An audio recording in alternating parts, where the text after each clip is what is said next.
Welcome to the Law Firm Marketing Minute, your source of internet marketing inspiration. Hey everyone, and welcome to the Law Firm Marketing Minute. I'm your host, John Henson. And before we jump in, wanted to give a quick thank you to everyone who came out to the MEC Bar Legal Eagle Charity Golf Tournament that we had last week, where it was last week since I'm recording this, but it'll be 2 Fridays ago when this episode comes out. But it was great to actually get out, do an in-person event, get to meet a lot of new attorneys, talk about, marketing and how you guys are doing with that. So had a lot of fun doing that. Not going to lie, we did finish last in the tournament. The team who finished next to last was still 10 strokes ahead of us. So it should tell you a lot about how bad we are at golf. And or maybe, everyone else just brought out people who were really good at golf and we just played normally. But whatever the case may be, we did have a lot of fun doing it. Look forward to doing it again next year. This week, I wanted to talk to you guys just about how you communicate with your potential clients, with your prospects, your leads, whatever the case may be. A thing that a lot of attorneys tend to do, a mistake that they make, and we see this a lot in the content that they produce. We've talked about it before with the blog articles and stuffing them with a lot of legalese, getting super deep into the weeds on how things work. And people just don't, it's not that important to the vast majority of people.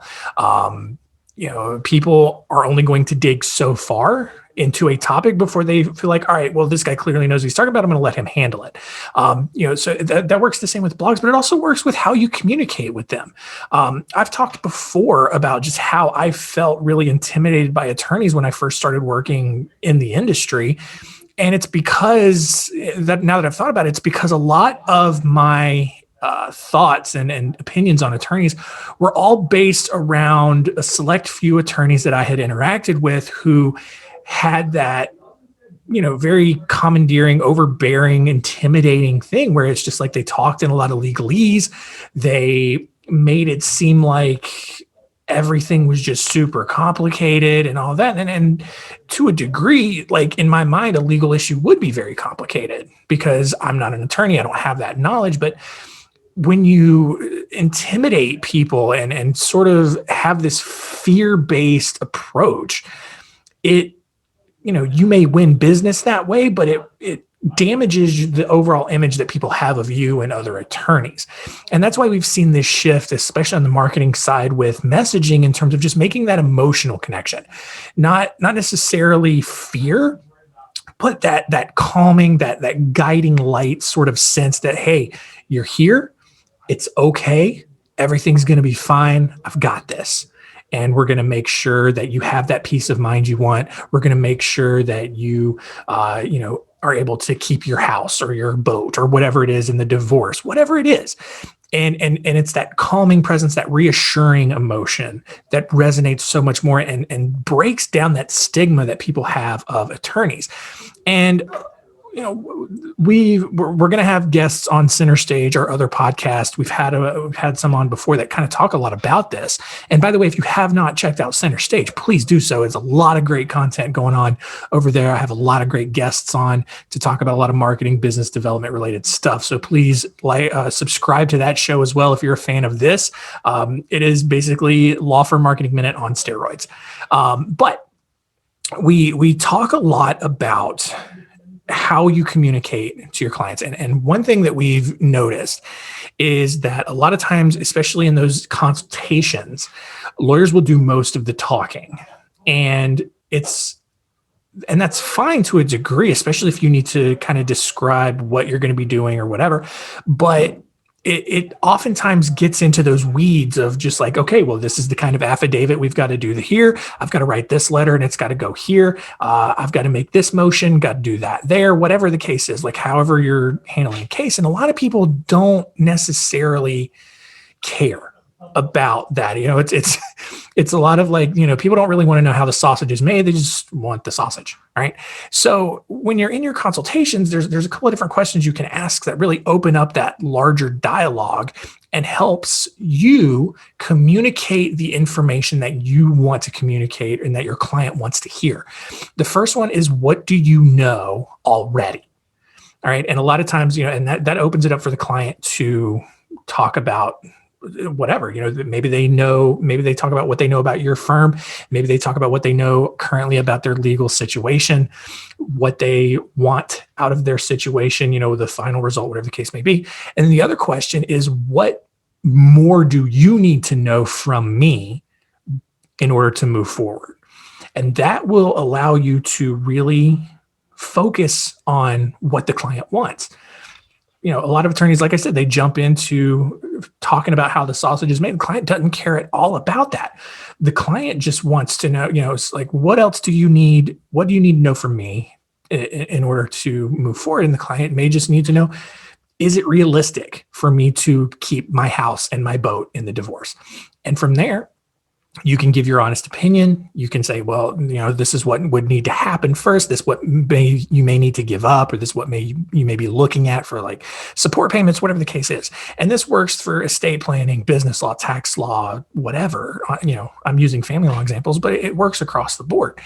And when you do that and you give your client the opportunity to speak first, and then give them the opportunity to have them let you know what they really want, and you sort of do a little bit less talking, it opens up so many possibilities. And I know that seems counteractive, but man, being able to listen and actively listen and be a part of what your potential client is going through makes that relationship that you're trying to build that much stronger. And then from there, the marketing implications for that, you're focusing on that overall emotional connection, but then that becomes a good referral source, especially if they sign with you. Even after they become past client, and maybe your model isn't very conducive to repeat business. They become an ambassador and an evangelist for you and your firm. And it's like whenever their family or their friends need somebody, it's like, hey, I worked with this guy. He is great. She is great. Whatever it is. And you should absolutely work with them. They're going to help you through it. And that's kind of that long game that we preach, where a lot of marketing companies now, they focus on what can be done immediately. It's quick results. It's not long lasting results. The best marketing foundation, the best marketing strategy starts with that communication, that messaging, that approach, and it builds those long-lasting relationships and builds that trust and that authority and that expertise where people see you as the guide, the expert. And from there, you generate even more referral sources than just like professional networking.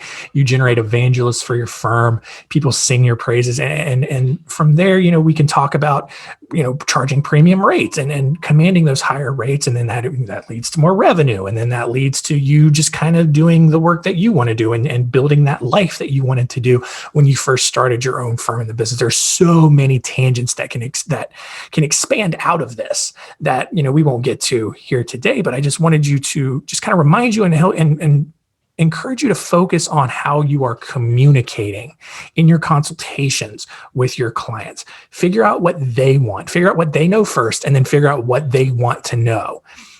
And that's all you got to do. And you'll probably spend less time in your consultation because you're not doing this long spiel, this long presentation. You get to work faster. You can get their case done faster.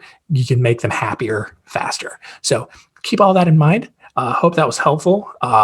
Thank you to everyone who reached out over the past week. We had a couple people reach out specifically and give some great feedback. I really do appreciate it. Keep sending that in. Keep letting me know if there's something that you want me to cover on this show. Any sort of marketing perspective, business development perspective.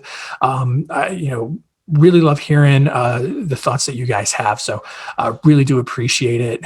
You can email me directly, John, JOHN @spotlightbranding.com, or you can just go to spotlightbranding.com, fill out a contact form, and I will see it. And, I'll know if it's about Law Firm Marketing Minute or something else that we do, but we can get a response to you pretty quickly.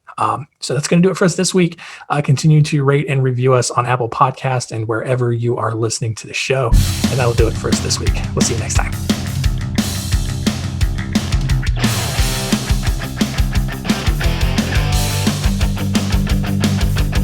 Thanks for joining us. Please visit lawfirmmarketingminute.com for more information.